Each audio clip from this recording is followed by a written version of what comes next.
Welcome to our Delete Digital Hate series. And I'm going to begin with a land acknowledgement. I'd like to begin by acknowledging the traditional territories of the peoples of Turtle Island. The sacred land on which we are gathered today has been a site of human activity for 15,000 years. We acknowledge the land we're meeting on is the traditional territory of many nations, including the Mississaugas of the Credit, the Anishinaabe, the Chippewa, the Haudenosaunee, and the Wendat peoples, and is now home to many diverse First Nations, Inuit, and Métis peoples. We also acknowledge that Toronto, or Takaronto, is covered by Treaty 13 with the Mississaugas of the Credit. Today, the meeting place of Takaronto is still the home to many Indigenous peoples from across Turtle Island. As Canadian Muslim women, we recognize the connection between anti-Indigenous racism and Islamophobia, and we are committed to working toward justice for Indigenous women and girls in Canada.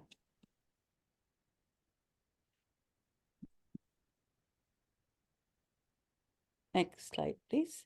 So just before I introduce our facilitator for this evening, I want to give you a little bit of background information about what we're doing in this series. This particular project, the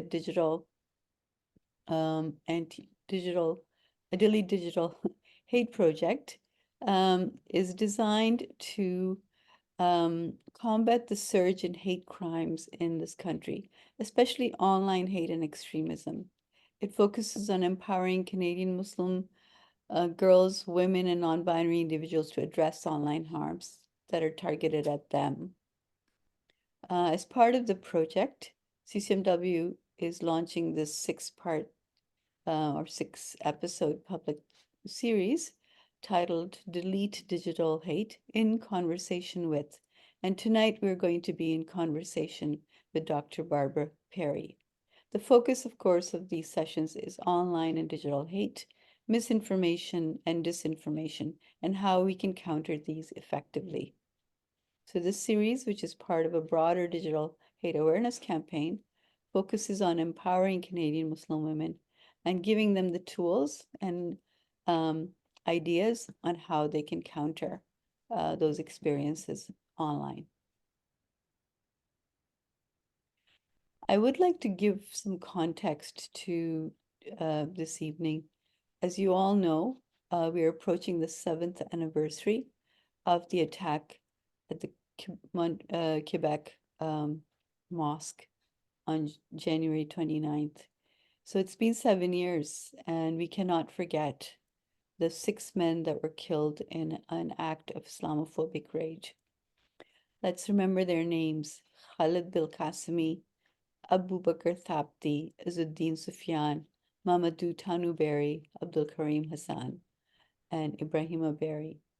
Another 19 individuals were injured during that attack, all because they were Muslim.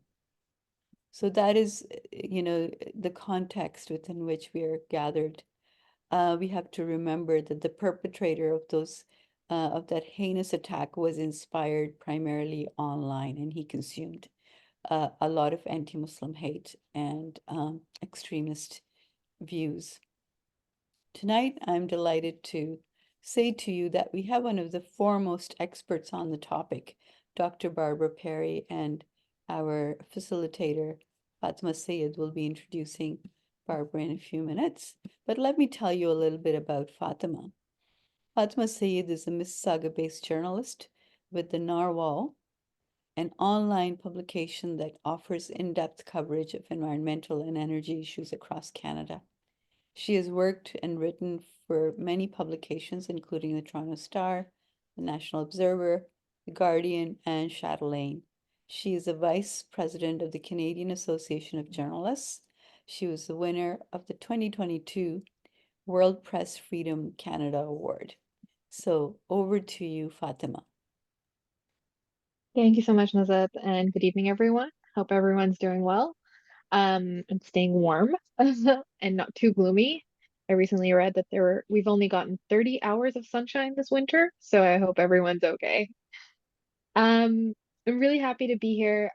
This is a topic near and dear to my heart as a journalist who is, you know, a visible Muslim brown woman. I have dealt with my fair share of hate, unfortunately. I have received death threats. I have received a lot of, vicious comments both on social media and to my email inbox, sometimes in response to stories I've done, other times just randomly.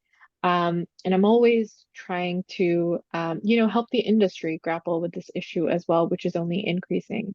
So really excited to learn alongside all of you from Dr. Barbara Perry, who I will introduce now.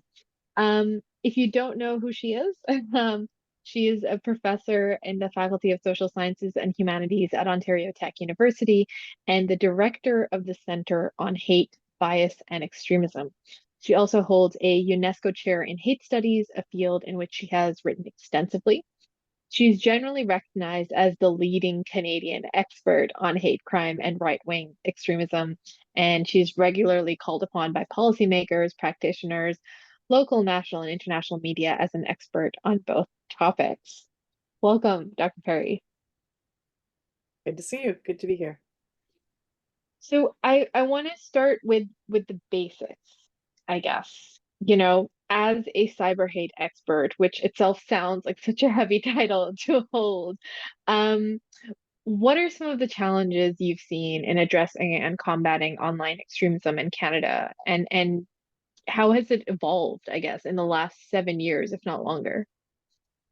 Oh gosh, those are loaded questions. Let's talk first maybe about the evolution, or perhaps we want to call it the devolution, uh, in terms of sort of I guess the increased blatancy of the narratives, both in online and offline spaces. That there's less and less fear to express hostile narratives, to express negative stereotypes and attitudes towards Muslims, and I think immigrants broadly, and then it's Muslim immigrants in particular that people seem to be concerned about.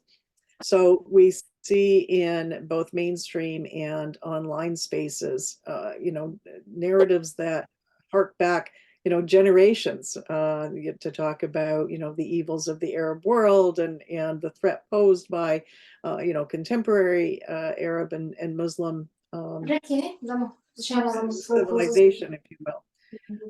And so what used to be in the fringe, I think we're now seeing coming into the mainstream, that it's more and more acceptable. In fact, there's public opinion data that suggests just that people recognize that it's become more acceptable to express Islamophobia, to express negative attitudes. And what that means is then there is some sort of almost permission to hate, if you will. And so we see often this online hate sort of being manifest in offline spaces as well, especially in terms of hate crime. So if we look at the hate crime data over the past few years, we've seen reports of anti-Muslim violence increasing quite dramatically over time. So yeah, I think that's really the foundation in terms of the data, that we need to understand that it's increasing in all spaces and all manifestations, and becoming, I think, more and more virulent, if you will. And then where you started was, what are some of the challenges? And I think, I just referenced the hate crime data, for example. And, if we just look at those data, regardless of what community we're talking about, hate crime is dramatically underreported. So even those numbers that we see are really just the tip of the iceberg. And I would say that probably the Muslim community is one of those that is least likely to report victimization. I would say the Muslim community, Indigenous community, and queer communities in particular sort Why of is that? share that distinction. Real fear. It's a fear. And it's sort of, fear that runs the spectrum from fear of not being taken seriously, that law enforcement won't believe them, that they might try and discourage them from reporting, which has happened to many people, all the way up to the extreme of being fearful of action from police, retaliation from the offender, perhaps, but also, if not violence, at least harassment, disrespect from law enforcement as well, because there's also, a very conflictual relationship between law enforcement and the Muslim community, given heightened surveillance since 9/11. So there's a distrust of law enforcement that is very much ingrained within the community. And is the fear founded? Because, I think that's one of the challenges, looking at the data. Sorry. No, go no, ahead. that's Go fair. ahead. I was gonna say, for instance, I have reported to the police at least 3 times, in instances of online hate, and I can tell you that they weren't very constructive interactions. Like, yes, they made like a police report, they listened and so forth, but there was no really action after that. In one instance, I had an officer tell me that I shouldn't have said the thing that I said on social media that led to the hate instance, which I thought was strange because he was blaming the victim. But Mhm. feels like the fear is founded, and that, then maybe that is the kind of interaction that there will be no action if you actually report it. And I'm wondering if that challenge is something you see as an institutional problem, or and whether it's being addressed at all. Yeah, and I think you're right to raise, sort of bring us back to our focus here, and that is online hate. I mean, if offline hate is unlikely to be taken seriously by law enforcement, online hate is even less likely to garner a response from them, because often they'll just throw up their hands and say, "There's nothing we can do. It's in an online space." It's free speech, right? Not recognizing that there is such a thing as dangerous speech and hate speech, that there are limits on free speech in the Canadian context, or that there's nothing they can do. The technical challenges of exploring this are just too difficult given the lack of severity of the problem. So they'll characterize it as only words, therefore not significant, not important, not worth pursuing. So yeah, I think it's a real challenge in the online space, even more so than we're talking about offline hate. Is there work being done to change that culture, though? Is there work being done to make institutions take this more seriously?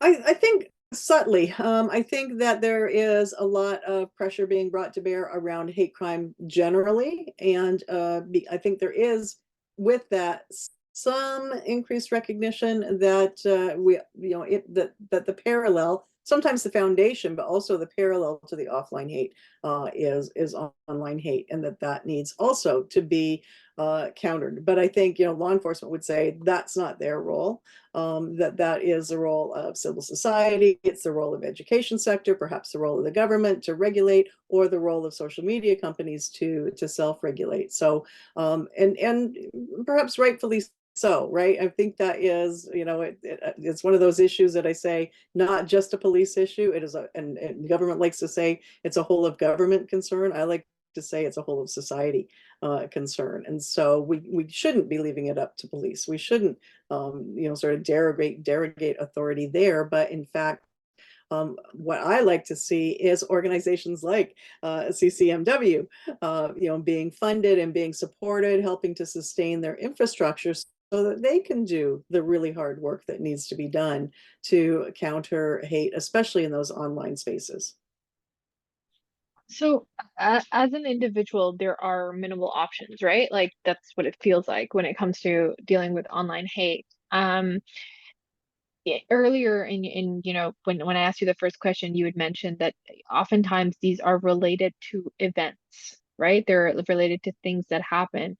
And I'm wondering if you think that part of the challenge is the fact that maybe we're entering a period of political discourse that fuels some of this, if not encourages it, and whether that's also one of the barriers of getting institutions to take it seriously.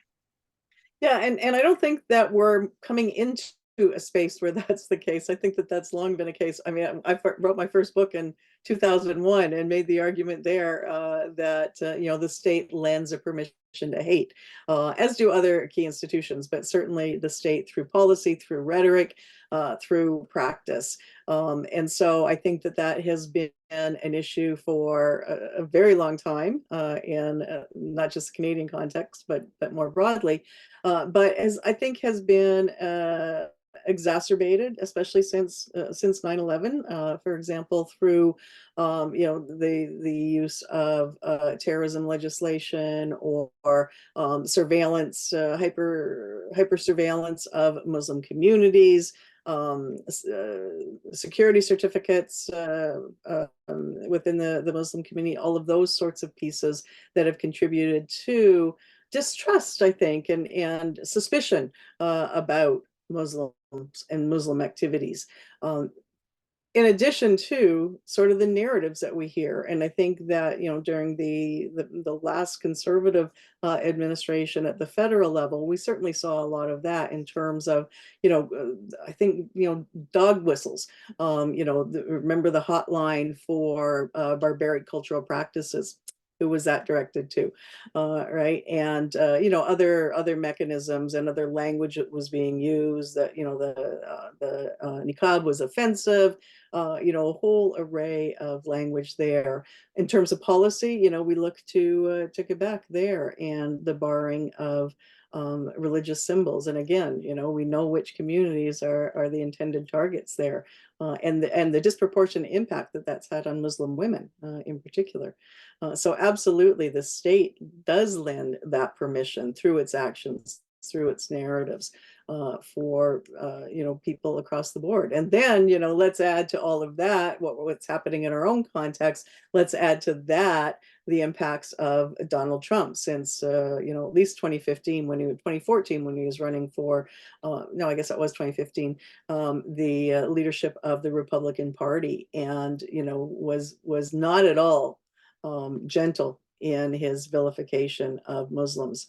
So his narratives were strong enough. And then think about what he did in terms of the ban on entry for people coming from Muslim majority countries. So again, we see both narrative and practice, shaping images, shaping ideas about, the Muslim threat. We bring it, like, that was really interesting context of how we got here and sort of what has fueled it in the past. Can we bring it to present day today, where the events, the war on Gaza has really amplified some of this as well, again, especially as more and more people look to be part of online discourse around it. And also, I think there's a political shift in this country as well, where we are seeing leaders also adopt some of that language that you were talking about, again, whether it is anti-immigrant or borderline Islamophobic, if not explicitly Islamophobic.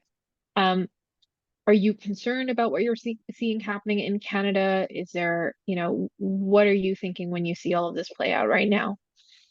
Yeah, I think we are. There's no doubt whatsoever that we're seeing, heightened narratives, Islamophobic as well as anti-Semitic narratives in the online space.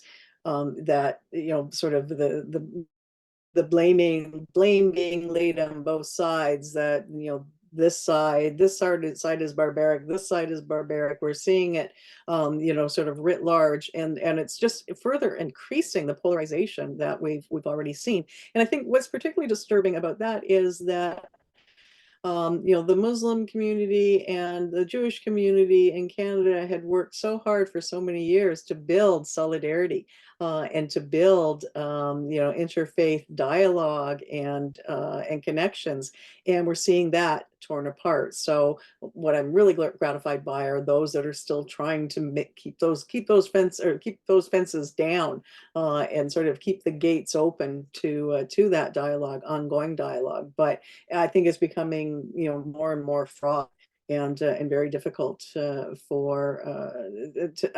find respectful dialogue in this context. So, we're seeing it in the online spaces, but again, it has overflowed into offline, and we're seeing dramatic increases in anti-Muslim activity in the offline spaces as well. And I think the sorts of things we're seeing is the sorts of things you might expect, in particular for women who are visibly Muslim, who are being subject to the same sorts of attacks that we were seeing post 9/11, right? Hijabs being pulled off their head, and them being called terrorists, and they're hiding bombs under their clothes, and it goes on and on, sort of anew, if you will, with this fresh incentive.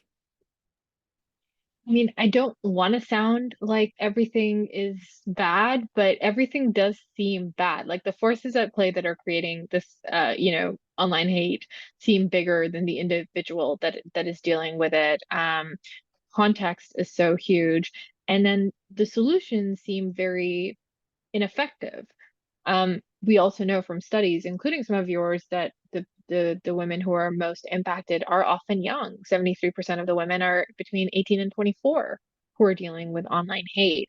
So is there like what is working, I guess, especially if we are still in the same place that we were when 9/11 happened and it all started in Canada.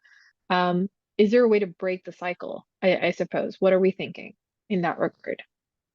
Boy, I want to be optimistic here. Yeah, I mean, I think it really is a challenge because there is so much circulating around us in terms of, global geopolitics, about local politics with a capital P and with a small p both. I think that, we're looking down the barrel of another US election. No doubt Trump will be the candidate for the Republicans, and I mean, all signs are seeming to indicate that he may actually win the election as well. And that will have the same kind of impact that it had the first time around. And especially now, because I think, then the sort of the conservative fringe, what was fringe. And now I think that we're seeing a more fertile climate for those kinds of narratives to take root in the Canadian context as well. You build on top of that, right? The current crises around, just the cost of living, basic cost of living, groceries and rent and housing, in terms of home ownership. And what's frustrating to me is that suddenly it's the immigrants that are to blame for this. That it's because of the high rate of immigration that our rents are so high and housing is so scarce, which is a form of scapegoating that just reinforces some of those old age-old stereotypes. So I think that again, we have serious challenges in countering those narratives, but we have to find the will to counter those narratives and to challenge them and to represent more positive narratives. And I think that that can happen at the individual level, but I think also collectively. So I look at the kind of work that CCMW and some of the Muslim women's councils in regionally and in particular cities across the country.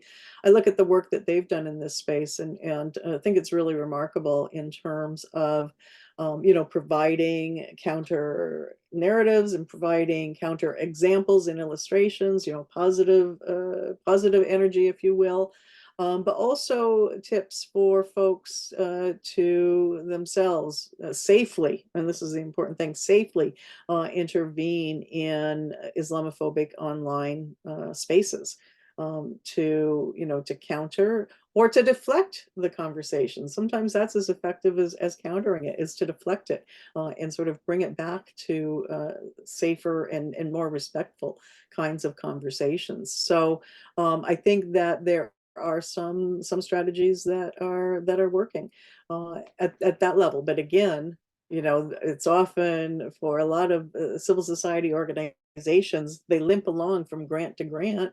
They might be developing wonderful programs. It was a one-year grant. At the end of the year, there's no more funding for something that is beginning to show promise, because in a year, that's not a lot of time to show impact. But even if it's showing some level of success. So I think that we need to reconsider and rethink our funding models as well for the really important work that's happening already. Do you think that online hate legislation, which is still being sort of formed and debated in Parliament, is that going to be a permanent solution to help with all of this? I actually think it's a fairly small part of the equation. I mean, I would say, first of all, let's enforce the legislation that we have. I mean, it boggles the mind that so much of the really hateful, harmful, dangerous, damaging speech that we see online crosses that boundary over into hate speech that one would think could be prosecuted under our propaganda legislation, incitement to genocide, perhaps, certainly incitement to hatred. So let's use that legislation. It's so rarely used in this country. So let's work with that before we even consider new legislation. But yeah, I mean, I think there is reason to ask that the state does intervene much more effectively and regulate online hate speech. The difficulty is defining it.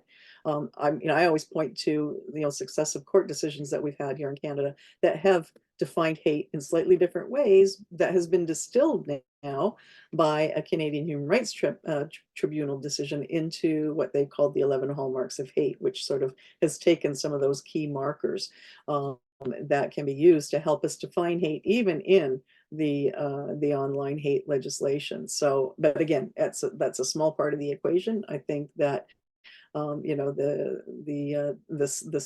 carrot, no, yes, the carrot is more effective than the stick, perhaps, in this case. And I think that again, education, civil society, organizing, those sorts of activities probably will play a much bigger role. Is there a particular court case or a constructive example of something that's worked to tackle hate in Canada that you could share with us, maybe? Oh, well, I think that landmark decision at the Canadian Human Rights Tribunal was one of the most important ones for me in this context, to help us define what is meant by hate, because there's a lot of dialogue around that, in terms of when does speech cross that boundary into actionable speech. And so that was Warman v. Cuba, if folks want to take a look at that decision. Right. I do want to encourage the audience to send in questions. If you have any, you can put them in the chat, or you can wait like 10 or 15 more minutes while we chat, and you can raise your hand and ask them yourself. Um, I am curious if, one thing that I've seen a lot in the online hate discourse is we sort of blame, like, the dark corners of the internet for fueling this. We often, label it as a fringe thing, or as a one-off, or an anomaly. I think, as someone who followed the court case of the London attacker, the person who, hit the Afzal family in London, Ontario with his car, killed them. That came about a lot, right? Like, oh, it was what he was researching, and who he was talking, and where he was talking on. And I wonder if there is merit to the argument that the platforms we're on um, are an important consideration in how we deal with online hate, or how we regulate these platforms is a way to curb online hate. How do you tackle that as a researcher, or think about it? Yeah. Well, I mean, there are multiple layers, if you will, in terms of online platforms, in terms of, what's publicly visible, what's accessible, what I can look at as a researcher. We're bound by, ethical constraints in terms of, looking into some of the darker reaches and darker corners, which is, the which are the worst places, right? If what we're seeing in open spaces, like even like Facebook and X, for example, I mean, if that's bad, you can imagine what it gets as you go deeper and deeper. I mean, that was why places like Telegram, Gab were created. They were created to provide safe spaces, if you will, for those extreme views. They're not so extreme anymore, as I think I referenced earlier on, that we're seeing so many of those ideas come closer and closer to the center. So we are still seeing them in traditional social media spaces as well as in those fringe locations. Now, of course, they have to be a little bit more careful. There is at least, well, maybe not on X, but on some of the more popular social media platforms, there is some moderation, and it's kind of a crapshoot. You never quite know when you're going to be called out on it, and when you're not. In part, it depends on who's reporting, how many people are reporting what they're seeing. So yeah, so if you can just imagine, and you've seen it, you've probably been targeted by it. So just imagine, sort of the escalation in the completely unmoderated, unfiltered spaces. Well, I guess, I always think about this because there are parents who will, tell their kids maybe don't go on these platforms because of this, or be careful what you say so that you don't get hate. Or even they themselves might, be limiting their interactions on these platforms. And in a post-pandemic world, when so much of our discourse is online, it's hard to understand, how do you communicate and engage with the world when you don't know what kind of Mm. reaction you will get to your opinion. Um, do you have any advice for people who are grappling with that, like whether they should be online, and if maybe the best solution to avoid online hate is to just be offline and not engage with it at all? Yeah, I think that's a really good question, and especially when we're thinking about kids, because I've been talking about sort of chat platforms, that sort of thing, but one of the spaces that is particularly dangerous for youth are the gaming platforms. Some of the games themselves are bad enough, right? I mean, they're xenophobic and they're homophobic and they're misogynistic and everything else. But even mainstream games like Grand Theft Auto, in the chat rooms, that's where we're really seeing the danger there, as people, as kids, some adults as well, but kids are being lured in, and so they're befriended by folks who are trying to lead them astray, if you will. And so tell me about your family. Oh, tell me about your friends. Oh, who's your girlfriend, and how'd that happen? And find weaknesses and exploit their weaknesses and their fears and their anxieties, and take them down deeper and deeper roads. So I think that's a real challenge for parents to. I think there's first the challenge of awareness, right? Oh, they're just gaming, it's fine. Maybe not aware that there are all these ancillaries associated with the games, that are the really dangerous spaces. Oh, they're not playing violent games, they're playing very nice games. Well, the bad guys are in the nice game chat rooms as well. So awareness is the first thing, and I think there's a lot of denial about about the harm associated with online hate speech. And then we have those who just don't have the critical digital literacy to recognize disinformation, conspiracy theories, misinformation when they see it. So I think that's the real challenge. So it really comes down to education and self-education and self-awareness as well, that you are very conscious and very reflective of what is crossing your screen, what's crossing your device, and responding to that appropriately, perhaps by blocking those individuals who seem to be repeating negative narratives. You don't need to listen to them. You don't need to watch their videos that they post, or the messages that they post. So block them. Maybe you find new sort of friend platforms, if you're, or friend groups, within, maybe staying on the same platform but joining different groups, or maybe taking a break even, right? You don't have to stay offline forever, right? But take a break now and again. And I think that gives some perspective when you come back.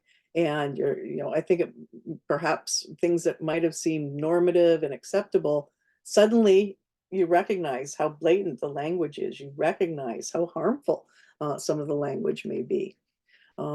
Take action as well. When I was working with CCMW a couple of years ago, we developed a number of options that people could engage in. And it can be, I mean, sometimes, if someone is being attacked or a community is being attacked, you sort of support the targets, right?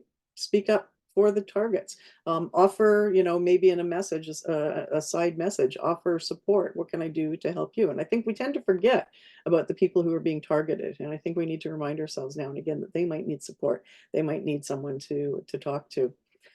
Yeah, so I think there are a number of strategies we can take individually and collectively. I think we also need to lobby for the kind of responses we'd like to see from the state, the sorts of things that I've mentioned in terms of support for organizations, in terms of enforcing existing legislation, in terms of even training for law enforcement so that they do know how to investigate cases of online hate as well as offline hate.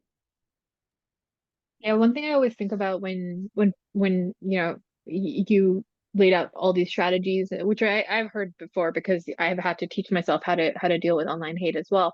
But there is an emotional toll to all of this, right? Either you're always on guard when you're online or and anticipating the worst, or if you're dealing with online hate, the emotional trauma and impacts that come with that.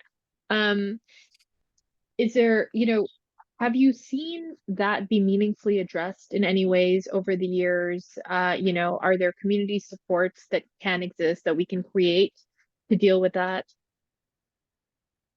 Again, another, excuse me, great question. And I think very important question too, in terms of just what I said, right? Where's the support for those who are being targeted? And that has largely fallen to civil society organizations, often at the local level. I mean, there was some probably regional, well, I think even, a few international, what will I call them, organizations or loose coalitions that provide those sorts of supports. But I think most of it has fallen to the local level, to what's available there. So in this particular context, Muslim, even the mosque. Right, and speaking to the imam or others in your community centers, some in cities that have Muslim women's councils. They're often there to provide these supports, but other women's organizations and sort of those that feature supports for women, girls, and non-binary folks. So look to those as well. Those at least are available in most communities if Muslim centers are not, or Muslim sources of support are not. And if they're particularly well informed, they will have the cultural competency needed to support a diverse array of people coming through their doors. Yeah, that's really interesting. I mean, anecdotally, I think like the moments where I was targeted with hateful language or messages or emails, I got my strength from people who offered that support, right? From the people who came through with advice and solidarity and emotional and mental support. Um, so yeah, I agree with you. We're institutionalizing that element as opposed to leaving it as a grassroots response from your friends and family is often really important, especially when there's so many people now in our community that might be dealing with this. Everyone from imams to just women who are just trying to do their work. Um, is there is there anything else that you want to talk about? Is there any other aspect of this that you think is important for people on this webinar to understand? Um, Good question. I'm sure that there were several things I had in mind as we began, and now, of course, they've all gone by the wayside. But I think that bottom line is, and I like the way you phrase your own experience, is that we need to find ways to find solidarity within the community, but across communities as well, and that will be our strength, individually, but also collectively as well. And I think that that's one of the things that is we've lost sight of with the polarization that we're seeing. That it's we're creating further creating, I think, distance and clusters of communities rather than acknowledging, sometimes there are common experiences in terms of targeting, in particular, for those who are defined as the other in our community. And sorry, I know you've brought this up a bunch of times, and I don't want to end on. I'll try and end on a hopeful note after I ask this question as well.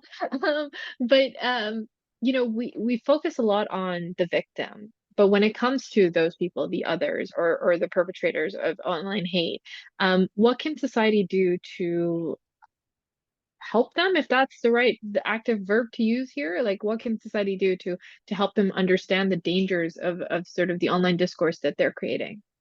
Yeah, well, I think we have to think about it in a continuum in terms of the folks that are sharing those kinds of narratives in the online space. I mean, you have those who are, far to the extreme that you're never going to pull them back in. There's very little you can do with them.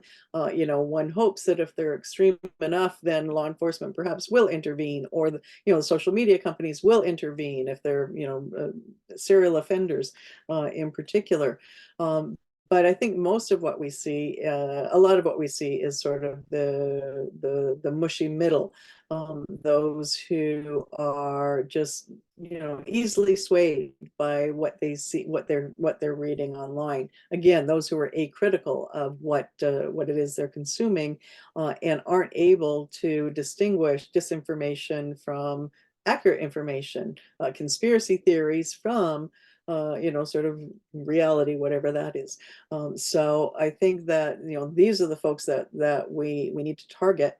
And I think one of the things to keep in mind is that, lecturing and berating them and calling them idiots and, whatever, is that's not going to be effective, right? Because that is really going to alienate them even further. So one of the strategies, and I think it works online as well as offline, is asking questions, right? Where does that come from? What is the foundation of that belief? And let people talk themselves out of that disinformation or that ideology that they're adopting. I'll never forget talking to a journalist a couple of years ago who said that was an experience he had with a young incel adherent who it was like a 2-hour interview, and he just kept asking questions. Where'd that come from? Why do you believe that? Don't you think that? And just the questions. By the end, the youth was indeed questioning himself and his ideas. So I think that if you can be persistent in that there are those who will begin to see the flaws in the logic, that they don't have answers for those questions, or perhaps that's a starting point, not the end point, but a starting point. Yeah, because as you said, oftentimes so much of this online hate is based on just like a lack of understanding of communities and peoples and contexts and histories and so forth. So sometimes just engaging in that way is maybe constructive to challenge all of that. Um, Thank you so much for walking us through that. I do want to turn to the audience and ask if anyone has any questions for Dr. Perry. And feel free to raise your hand or unmute yourself if you want to ask it yourself, or you can put it in the chat and I can ask it on your behalf.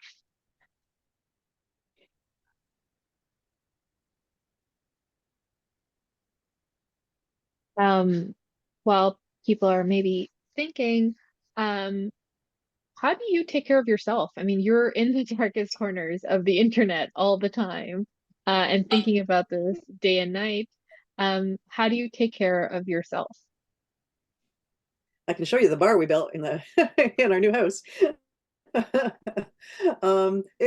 a question I get a lot, and you talked about the importance of friends and family, and I think that's really what it is. And I've also developed that ability, sort of at the end of the day, put it behind me and relax with family, relax with my cat, and just you have to compartmentalize at some point, but it is very dark. And to be honest, for the most part, speaking of which, the cat's just crying outside the door. Um, for the most part, I mean, I minimize my time online, and in large part, that's because now in particular that I am apparently a thing in the far right fringes as well. And so I don't need to be exposed to that. Absolutely don't. So when I'm on social media, it's largely, what are my nieces up to? What's my nephew up to? What's my brother up to? My sister. Yeah. So I use social media in very innocuous ways. I remember my first death threat. I think the most effective strategy that I had was my sister taking my phone and putting it in the fridge because it just kept blowing up because there was so much Oh, hate. And this oh was my. right after Christchurch. So she literally took the phone, put it in the fridge, and we went to the cinema, which was Yep. great. Yep. Yep. Walking away Sometimes with there needs to be an intervention, right? That someone has to save you from yourself. Yeah. I heard someone unmute. Did someone unmute, or was that just me? No. I think I did, Fatima. So thank you. I just had a burning question. So this is Firdaus again from CCMW. So the question I had actually is more of a comment to say that, our world leaders have really changed, in the last decade or so. And that has emboldened our people to do kind of commit offline and online hate. I am from India and I see every day there's so much happening. And, with a government that is quiet on, the oppression and really criminal acts against minorities. One thing that I really found working on online hate is upstanders, like in a way that we teach people in our course as well to say, do not be bystanders, but be upstanders. So when you see a hateful post, it may not be someone that you know or recognize, but then how can, you kind of stop the bully, stop the oppressor by joining forces and condemning these acts. And I've always wondered that, there are so many people who are paid to put misinformation and disinformation, which sometimes sways our thoughts. So is there something that we can do with our high school kids really to say, let's make our kids social media ambassadors, who can spread truth and who can spread, goodwill, just like the haters are spreading this misinformation and disinformation. For every good post, I see like at least 10 negative posts, and you don't know, oh my God, is this true or is this true? So is there anything that we can make our youth really work towards the right way or the right path? Yeah, and I think it really needs to be targeted. Media Smart does a lot of incredible work with youth and small groups of youth with schools, and we are working with them for when is it May? We're doing a rural youth forum on hate because if we see these problems in urban areas, they're even more problematic in rural areas where they don't have the resources. There aren't local organizations that can play that role of helping to think about ways to intervene. So maybe this is a pilot for us that we're bringing 50 or so kids into the university for a couple of days of talking about exactly that. What kinds of strategies can you engage in, not just in the school, but in your community to challenge hate in all manifestations, but especially the online hate. Again, in rural areas, I mean, that's where kids are living. To connect with the world is in their online spaces. So yeah, I think that there are a lot of organizations, a lot of schools, not necessarily school districts, but schools and maybe individual teachers who are, thinking very hard about exactly those kinds of workshops and embedding it even into the curriculum. This notion of critical digital literacy. So I think we're starting to wake up slowly, and I think we're making some groundwork there. Thank you. I see Linda has her hand up.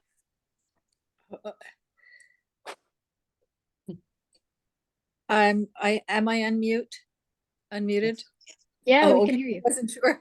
Hi, it's Linda Serponi from the Montreal Council of Women. Barbara spoke with us about 3 years ago. I think it must have been, was it before the pandemic or just at the beginning? And I wondered, your research was so amazing that you presented us following far right groups, different methods of hate crime and all that. And I just wondered, since the pandemic, since in this last couple of years, have you seen a difference, a trend? Are you tracking still where all this is going on different levels? Yeah, absolutely. Yeah. And there are dramatic regional differences in terms of what the far right in particular looks like, how bad it is. I think post-pandemic, and they were very active, obviously, during the pandemic, and we're very much engaged with the convoys and the demonstrations, the anti-vax movement, all of that. And post-pandemic and post-convoys, they've kind of lurched from crisis to crisis in trying to take leadership or exploit popular anxiety. So they were very much engaged in the Millions March, the anti-trans activism in the fall, that sort of activity. Right now, they're very busy online, in particular, around the Gaza conflict, and it's a win-win situation for them. I mean, they're very happy to see, attacks and deaths on both sides. In fact, Jeremy McKenzie, who you'll remember maybe from the convoy, posted almost the same post. I think it was on X. Rally and apologize for the language, but rally all of your Muslim friends to, wipe the Jews off the face of the earth. And the other one, rally all your Jewish friends to wipe the Muslims off the face of the earth. So they're just relishing the war because, as they see it, their worst enemies are having at one another. So they're I think inflamed by this. I think with Trump, as I mentioned earlier, on the ascendancy again, that's going to embolden them. So I think we also need to be watching now around some of the trials that are unfolding post convoys, around even I think the response, once if the judge in the Veltman trial, for example, determines that was terrorism, what's going to be the response there, because it is argued to be white supremacy, white nationalism. The trials around the convoys, what kinds of reaction are the far right going to have there? Will they use that as a way to martyr their heroes, that they're taking one for the movement? And here we go again, right? Poor white men are being persecuted and prosecuted. Well, it's a little scary, the future. I heard on Power and Politics, I think the other day, they had the panel discussing the fact that, at least in Canada and housing, talk about housing, they're not blaming it on the immigrants. And then sure enough, what did I see today? A couple of articles posted about, blaming on immigrants or foreign students. So let's hope it just never really gets worse. But I suppose we have to expect that it probably will, right, before it gets better. I'm fearful. Yeah, I'm not optimistic on that. Yeah. Okay, Thank you very much. I have to say something because I've had my hand up for a while. It's I was just going to ask you to speak. So I actually have two questions for you, Barb, because I know that in your earlier work, you were actually tracking the number of hate groups in the country. And at that time, it was something like 300 or so. And so, has the number increased? And there were some that you had mapped that were specifically hate groups against Muslims. That was their raison d'être. And then the other question I have is around how the language is used to describe the perpetrators, if they're white versus if they're Muslim or some other ethnicity or race. And so they always try to find a reason why the perpetrator did what he did, or so far it's been mostly he's. And it's usually, mental health issues or a difficult childhood or bad relationships with parents or teacher or something like that, rather than so it's very seldom, you don't use language to describe that person by their religion or ethnicity, but you try to find a way to say, okay, this person had a troubled childhood or was hanging out with the wrong people. And I'm wondering if you've done research into that and what you have found, and what are your thoughts about that? So number of hate groups, and then the way that the perpetrators are described. Yep. Okay, just making a note here for myself so I don't forget the second question. Yeah, as to the hate groups, what we've been seeing over the past few years is, yeah, the groups are still relatively important to some extent because they're, they sort of provide the platforms in terms of the social media sites, the websites, the platforms on Telegram and Gab and some of those others. But I think the disturbing trend is what we're seeing is sort of an atomization, if you will. We're seeing more what I call networked individuals, what we used to call lone actors, but I call them networked individuals, like the young man who killed the family in London, even in Quebec City. That these are people who acted alone, yes, but very much animated by their engagement in a broader network.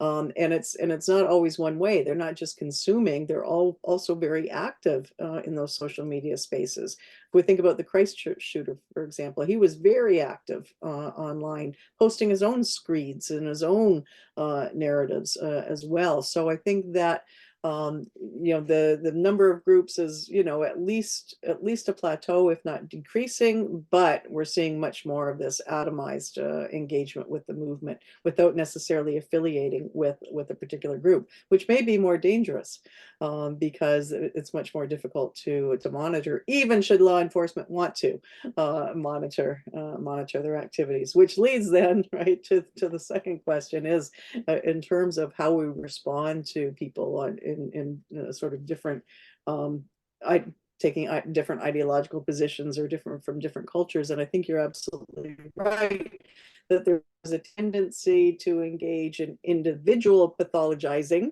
when we're talking about white nationalist perpetrators, but cultural pathologizing when we're talking about Islamist inspired extremists. Very different representations. We did an analysis a few years ago looking at who were we looking at? The shooter, remember who wasn't a white nationalist, but he was a right-wing anti-authoritarian guy who shot 3 RCMP officers in Moncton. And we compared him, how he was represented to the attacker on Parliament Hill and the one who ran over military personnel in Quebec. And they were brown, the other one was white, and they were characterized entirely differently. Immediately, the 2 brown people were terrorists, and the other one was a troubled individual. So yeah, absolutely, very different representations depending on orientation. Now, even at the level of legal intervention, right? I mean, there was neither hate crime nor terrorism came into play in the Quebec City case, right? Now we've finally seen a bit of a shift there with the case in London, but that's the first of its kind in terms of holding a white nationalist accountable for terrorist activity.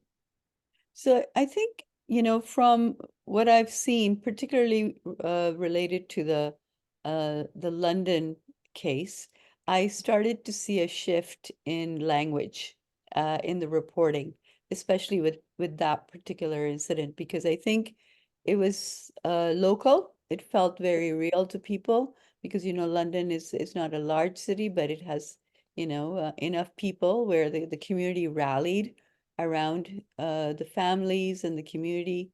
It's an old Muslim community, and we saw the shift in the narrative. And I don't know if that's related to the idea of disinformation, because the way information is presented and the rhetoric that is used and the narrative that is used, what is the relationship between that and disinformation?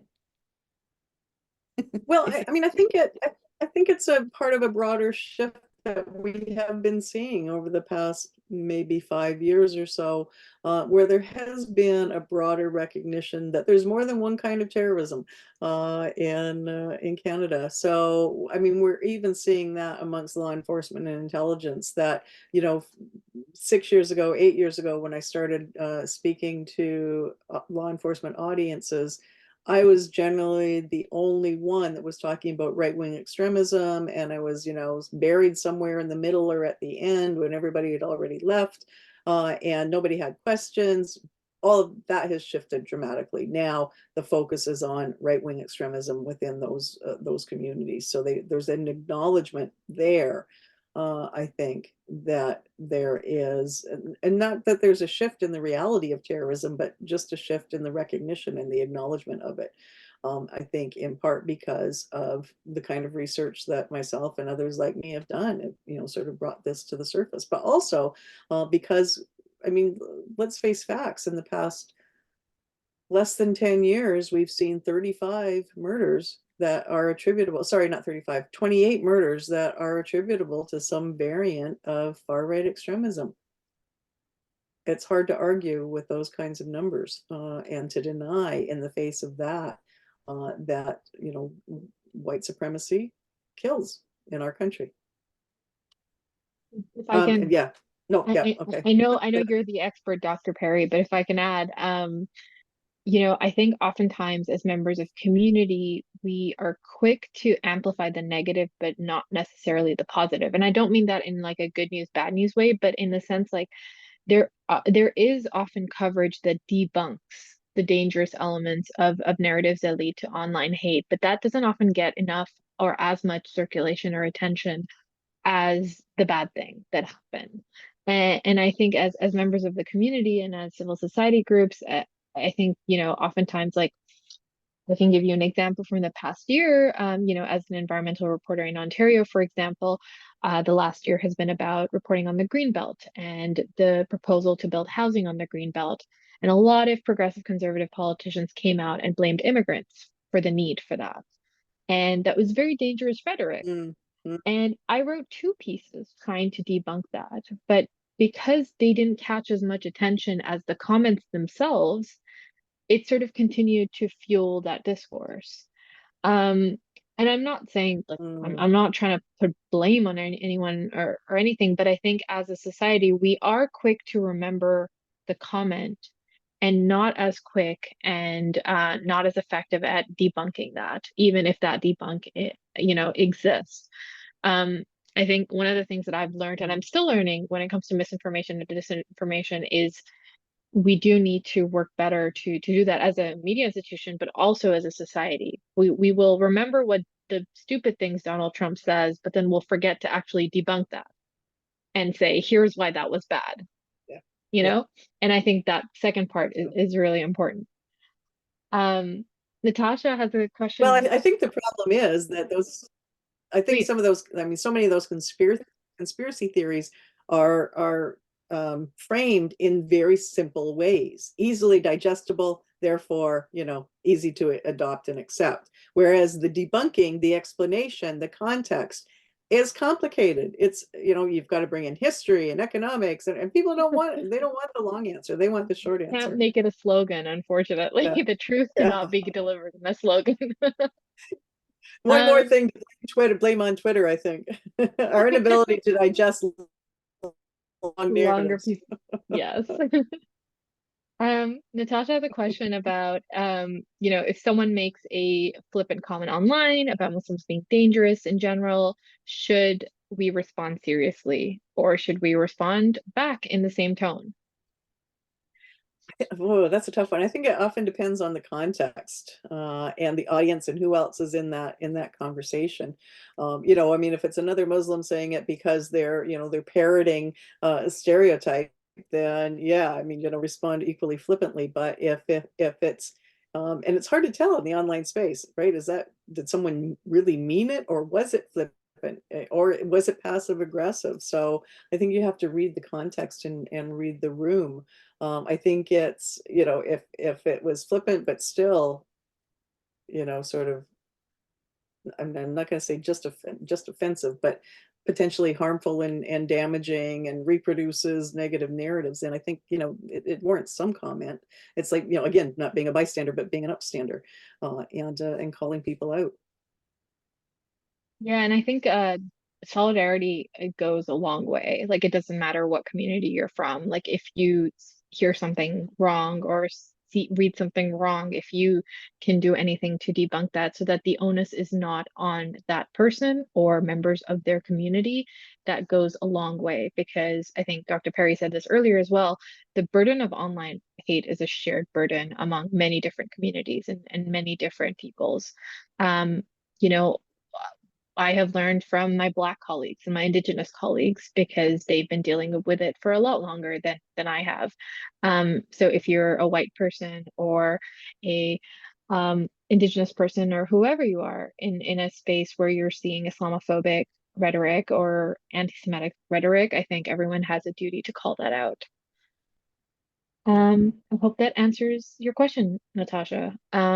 Seeing no more questions, I feel like this is a good point to wrap up. But Dr. Perry, what do you think? There's one more hand up. Maria, We've got Is a there? hand I'm up there. sorry, Let's, my Zoom is being weird. I apologize. I think Mariam Mar- Musa had her hand up. Mariam? Yeah, hi. Thank you so much. Sorry, I know it's late, guys. Everybody wants to log off, but Dr. Perry, I appreciate the conversation.